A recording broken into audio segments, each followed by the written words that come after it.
All right, so here we're in chapter 4 on section 5, which is the inverse of a square matrix.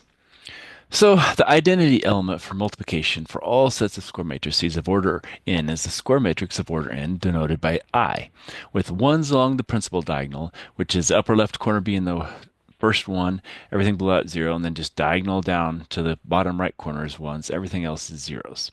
So for 2 by 2 it looks like this, 3 by 3 looks like this, and so on. Okay. Now our calculators can do it. We can go to the matrices and put in identity in number 2 or 3, and it'll make the identity matrix for us. And so that's kind of a nice thing if we ever need to use identity. Now, when you multiply matrices, say the identity times some matrix A, then what we do is when we multiply it, we end up with the same matrix A back out again. Okay.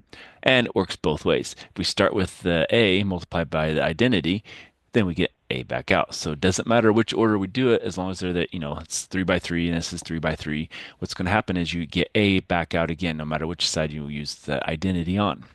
And so that means it's commutative. So A times I is equal to I times A.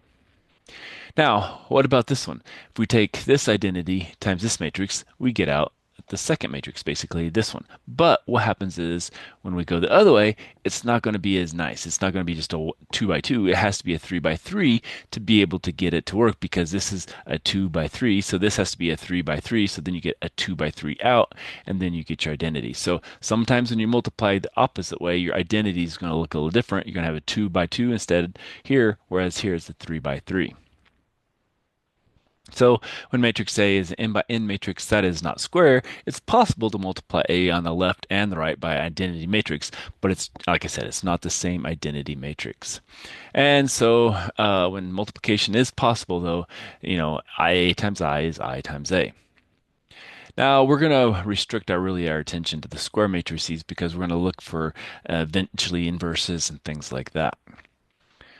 So, what is the inverse, speaking of? And what we have is, if we let M be a square matrix of order n, and I again is our identity matrix of order n, then there exists some matrix M with a -1 as the exponent, read M inverse, such that M inverse times M is the same thing as M times M inverse, which is the identity.